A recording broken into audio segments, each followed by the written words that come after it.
Hi. Hi. Hello there. Okay, this is my February wrap up. Hello and welcome, I suppose. I read, don't know how many books yet because I have to check the list, but I will find out. In the month of February, I read 9 books. I am in a cabin now. This is my house, I suppose. It's a cabin in my parents' back garden, but we're gonna call it my house because I live on my own in the cabin in the back garden. So, welcome. Maybe I should do like a cabin tour, but to be honest, I haven't like done anything with it yet. I've moved like my chair down here, my laptop is here, I have 2 books down here, some school stuff because it's a Saturday, so I'm studying. I haven't done anything else. I've brought a hot water bottle and a blanket because when it is nighttime it is fucking freezing because I also need to buy a heater. But you know, we've done a lot. I've ordered a kettle. The kettle is on the way, you know, to heat up my hot water bottle when I'm freezing. And my mum did point out to me that I could have just bought a heater first, but now I can have tea as well, so that's more important, I suppose. Oh, okay, this is interesting. In the month of February, we read 9 books. I read 1 graphic novel, 1 novella, 3 YA fantasy books, 1 adult fantasy book, and 2 YA contemporary books. Well, and like 1 YA romance contemporary book thingy-majig. Okay. Should we just get into it? I think we should, because ain't nobody got time for me to just be waffling. I don't have time for it because I have to edit this video and upload it, so. The first book I read in February was a reread, and I read Radio Silence by Alice Oseman. I listened to this on Audible for the second time. I read it the first time last year, and I absolutely love Alice Oseman, and I think Radio Silence is her best novel. I gave it 4.5 stars, but I think this time around I did just give it 5 stars because I ended up liking it more. I ended up loving it more this time around because I knew all the characters and I knew like what was gonna happen and stuff. It's about a girl called Frances who is in her last year of school and she's about to deal with college submissions and applying to college and that whole ordeal, which, you know, I'm going through that right now, which is relatable. Even though this takes place in like Britain and the UK and I am Irish, but you know, still I related to it. And basically it is about college and also her friendship with another boy called Adelast. It's about her deciding what she wants to do for college and also about her becoming friends with a boy called Aled, who has his own radio podcast show, which Frances has been in love with for years, and she finds out that Aled has been the creator behind this show, and the two become friends through this show, and they both start working on it, and their friendship is very cute and platonic and wholesome, and that's one of the best things about the book. If you're looking for a YA friendship that just stays a friendship, and if you're looking for some quirky characters, some good humour from Alice Oseman, because you know, she's very funny. What else is there? Some dog murder, you know? It's not on page, but you know, I'm still not happy. Okay. The next book I read was Clockwork Angel by Cassandra Clare.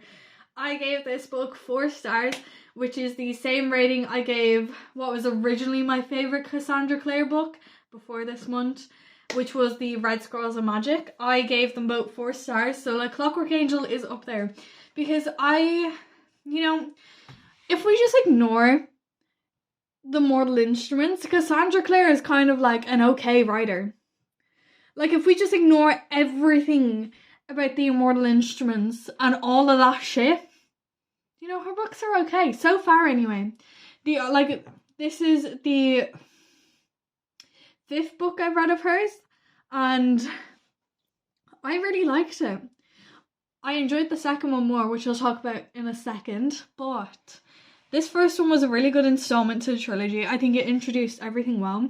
I ended up like liking Tessa, Will and Jem, And also, like, I'm at the point now in the series where I haven't started the third one, but I've read the second one, and I don't know, complicated feelings. I'll talk about it when I talk about the second one, but we're going to focus on this first. This book, if you haven't heard of it, is a Shadowhunters trilogy set in 1800s England and follows an American girl called Tessa who travels to England to look for her brother, and then while looking for her brother, she gets caught up in the mystical world of the Shadowhunters and Downworlders, and she finds out that she has magical powers and she's most likely a warlock. And also there's a love triangle between Tessa and two Shadowhunter besties, which is my favourite part of the book. Okay, but even ignoring the love triangle, I also love Charlotte and I also love Henry. And in this book, I actually like Jessamine because of the paracel scene when she fucking, like, killed a goblin. I was like, this weapon is kind of badass, and I was annoyed that it was wasted on a character like Jess, who, like, I don't care about that much, but I only care about her because she has a cool umbrella. I think what made me like this one so much is because of the 1800s setting, and also because I think the love triangle is actually really well written, and I think it's one of the best love triangles I've ever read, which if you compare it with the Immortal Instruments is a big fucking step up, because that love triangle is fucking terrible. Because, like, Clary has to choose between her bestie, who's basically like a nice guy, or her brother who isn't actually her brother but who she thinks is her brother for a whole book and still wants to be with him and ends up kissing him while thinking he is her brother, and is upset when he says they shouldn't be together because they are siblings. The next book I read in February was another reread. This was Heartstopper Volume 2, also by Alice Oseman because she's a queen. This is my fourth reread of Heartstopper Volume 2, and I'm not going to get into it because I've already gotten into it in, like, link any one of my videos, and I have probably talked about this book and this series. It's obviously a 5-star, it's brilliant, it's amazing, would recommend. If you haven't read it already, what are you doing with your life? The next book I read was Only Mostly Devastated by Sophie Gonzalez. This is a YA romance contemporary about, it's basically a Grease retelling, like the musical / movie Grease, but it's queer, and it follows two boys instead of Sandy and Danny. We have Will and Ollie. You're in the POV of Ollie, who has just finished a summer of romance with his, like, summer fling Will. And Ollie's going through a bit of stuff at home. His aunt is sick, and because of this, his family end up moving to be closer to the aunt. So Ollie has to start at a new high school, and at the new high school, he realizes that his summer fling, Will, is there. And at first, Ollie is, like, fucking excited, because even though Will has been, like, ghosting him on social media the past, like, few weeks, he's still excited to see him again. And initially, Will is excited as well, but it soon becomes clear that Will is not out to anyone at school and anyone in his home life. Bum bum bum. So this is why Will starts acting like a total dickhead and a total, like, frat bro to Ollie, because he doesn't want anyone to know that he's bisexual. And, you know, drama ensues. Ollie starts becoming friends with new people. Ollie and Will have to figure out a way to be together, and are they going to get together? We don't know. You know, what's going to happen? I gave this book 3 stars. I also gave Sophie Gonzalez's other book, If This Gets Out, 3 stars, and I'm starting to think her romances are good. They're just kind of average. Which I don't know if that's, like, a fully negative thing, because it just means that, like, they're okay.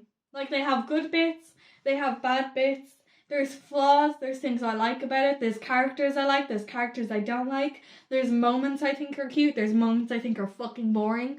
But, like, so far anyway, I think her work is good. I'm just waiting for something more. I'm waiting for a book that I'm going to love, or at least give 4 stars.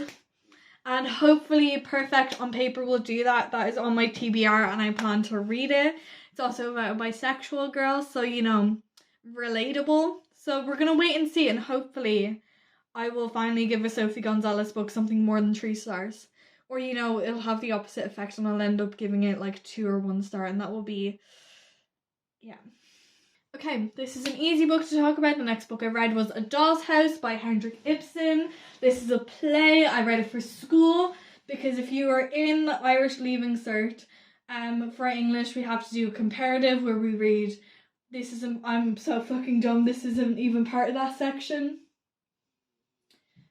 I'm supposed to be good at English and I don't even know what I'm doing. I read it for the single text section of my exam for English, and I read it before my mocks to study because it's the only amount of study I did for my mocks.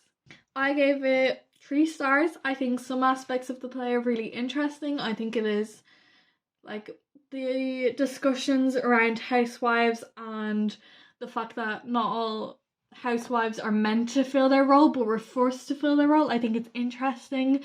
I don't think it's a masterpiece. I still think it's well written. I think there's some good bits about it. I think there's some bits that aren't that good. And like, it's really short as well. So, you know, I'm happy we read it because it wasn't like we're analysing Shakespeare for a single text. We just have to analyse Shakespeare for a comparative.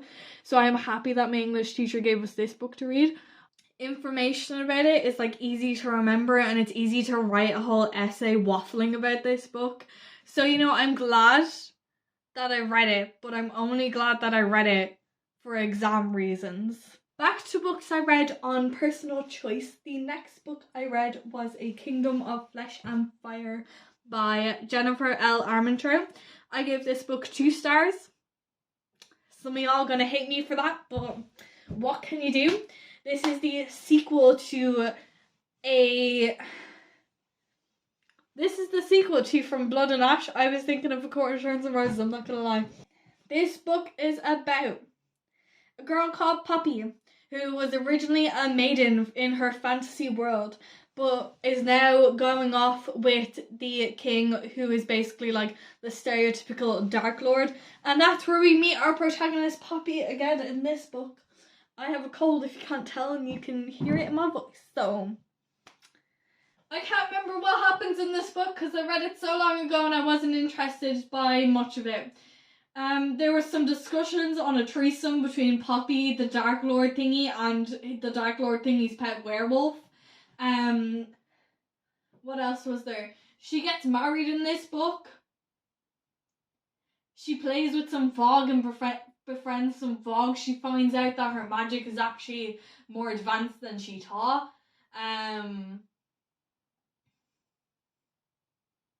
She's experiencing some daddy issues because her dad role model died in the first book.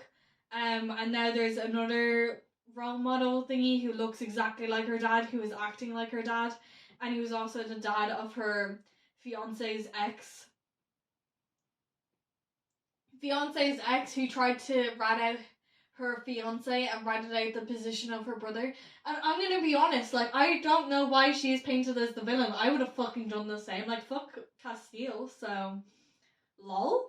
At the end, Poppy murders a bunch of people, and then her mother-in-law comes out, and this is the first time she's meeting her mother-in-law. The mother-in-law is like, oh my god, all hail something Poppy, I can't remember. Then they all bow down to Poppy, and the queen is like, takes off her crown and puts it on the ground in front of Poppy.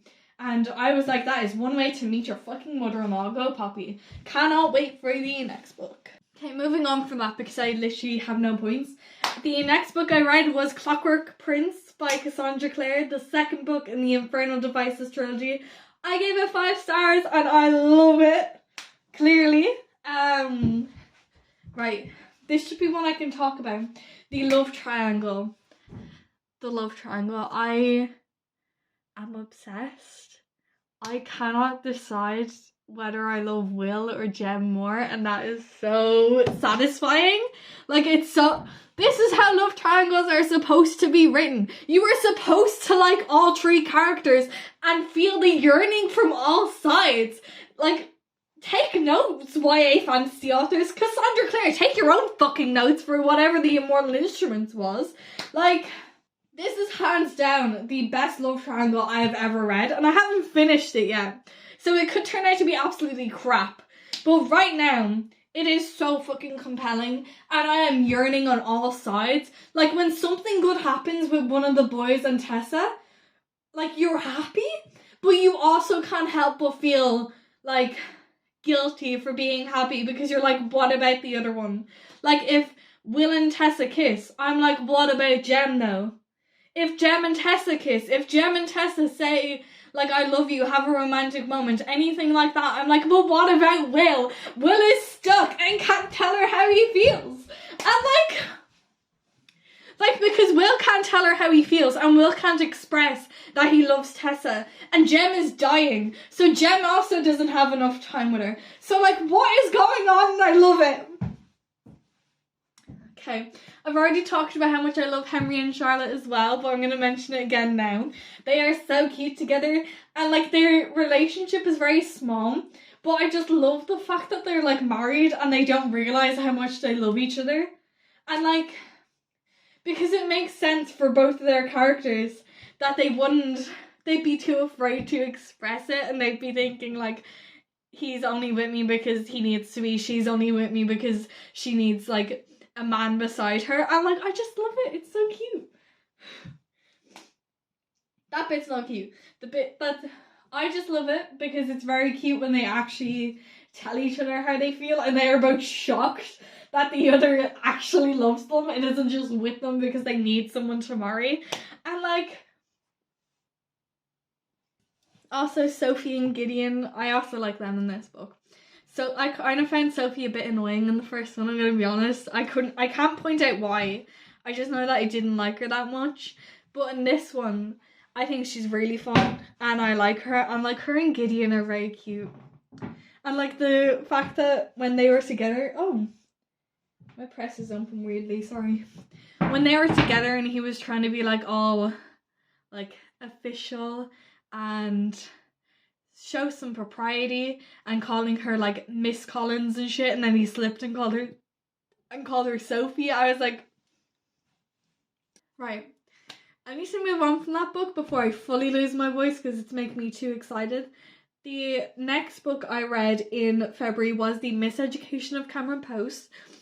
I gave this book 3 stars, and I plan on watching the movie for it still, even though this book was just average. This is about a girl called Cameron growing up in the 80s who gets sent to a conversion camp after showing some lesbian tendencies. And, you know, we cannot have the lesbians in the year of our Lord 1980 something. And her aunt is super religious, and her aunt is like, stop with your homophobia and gender, bitch, go and sort out your life, ho. And Cameron is like, no. But, you know, she goes to this place and then, you know, she just starts smoking weed and she's like, fuck these bitches. The premise of the book makes it seem like it's all about this conversion therapy and it's going to take place in the conversion camp. But in reality, that comes at like 66% of the way through. So like 2/3 of the book are spent with Cameron growing up and the various girls Cameron makes out with in her life to show her lesbian tendencies. Some of it was entertaining and some of it just droned on and on and on and on and on and on and on. I just feel like the book was too long and the book focused on like everything in Cameron's life when it really didn't need to. I also think there was too many love interests for Cameron. Like fucking Mona at the like the lake and like who's a lifeguard with her. Mona could have been cut out. Irene can stay, Coley can stay, Lindsay can stay, everyone else may leave. Also, I like Jamie. Jamie can stay. I didn't think I would like Jamie, but Jamie's kind of funny. And the letter he gives her where he's like, my uncle's gay, so I'm cool with you being a lesbian, lol. Also, I fucked that random girl who I met 5 minutes ago. Hope you don't mind. Haha. I was like, Jamie, you're kind of a douchebag, but you know what? I like you. So much happens, but so little happens at the same time. And I just feel like the book would have been better structured if we started in the conversion therapy and all the like bits we got about her growing up were told through flashbacks. And I know the whole book is written in like a retrospective, reminiscent way where Cameron is obviously past all of this and is talking about her life. But I just think it would have been better if Cameron was telling us everything about her past while at this conversion camp, and while writing about her past, she decides, you know, fuck that, and then decides to leave with her weed smoking friends. The final book I read in February was Cinderella is Dead. This is a YA fantasy book, and I gave it 2 stars. When I first started reading this book, after about like the 2nd chapter, I was like, I'm going to give it 5 stars. This is shaping up to be a 5-star book because I don't know why, because like the world building is heavy-handed, I feel, and the world building is like in your face the whole time, and like the misogyny, and I was just like, okay, can we end this now? And I listened to this on Audible, and I'm going to be honest, I did what I sometimes do with audiobooks where I just kind of zone out. And like, that's not to say that I can't focus with audiobooks, because even though I read it in March, the last book I read was With the Fire on High, and I gave it 5 stars, and then I read it on Audible, and I can tell you everything that happened in that book in detail, because I really love that book, and I thought it was very interesting. So this isn't an attack on the audiobook format, this is an attack on boring audiobooks. Cinderella is Dead takes place in a fantasy world where basically the fairy tale of Cinderella was real to an extent, and Cinderella was a real person who lived and married the prince of their world. And basically now their world focuses everything on Cinderella's story and makes girls aspire to be Cinderella. They have a ball, which is basically like a matchmaking ceremony where every young girl has to go when they're 18 and try and find a match. And they don't get to choose the match, no. Men get to choose which female they want to date, and the girls have to dress up like Cinderella and they have to be prim and pristine at all times in order to find a hubby. And the reason I didn't like this book, and the reason I only gave it 2 stars, was because the people I thought would be main players in this book weren't. So going into this book, I assumed that they would play bigger roles in this story than they did. The only one who played a role was the main character, Sophia. But like, in this short amount of time, Luke is introduced to Sophia's life for the first time. And like, he's the one that like is her coachman for a bit. And he brings her around to the shops and stuff to get her dressed. He brings her to the ball with her girlfriend, Erin. And her and Erin also end up breaking up. So I assumed, because of the way the book was set up and because of the way it was written, that the book would be about Erin and Sophia getting back together, and Erin realising that there's hope in the world and that she can fight for what she wants. Luke is also gay, so I thought Luke would play a bigger role in it. And also he's set up to be her coachman, so I thought, and like Sophia's established to be Cinderella. And also after the ball, Luke disappears. That's my main problem, is I ended up liking Luke and liking Erin and expecting them to go somewhere. And then they just fucking disappeared and we get a new girl called Constance. And like, if you're like a third of the way through your book and you introduce a new character who's going to be a main character in this book, what is the point? Like, Constance is fucking there the rest of the time. In every Sophia scene, Constance is there for the rest of the book.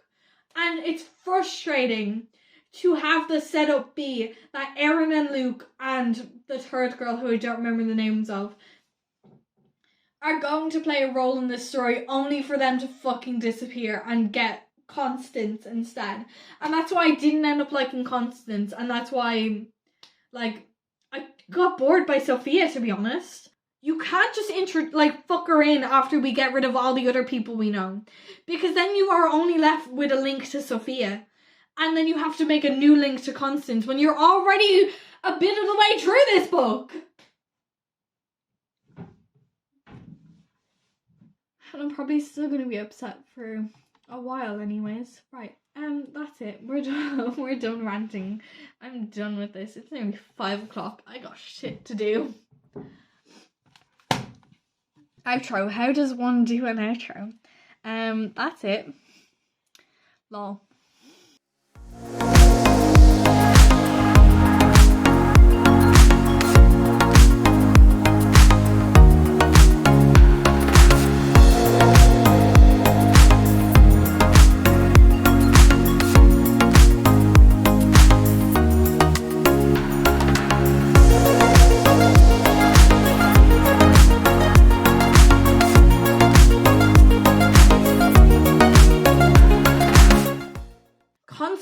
isn't mentioned in the blurb.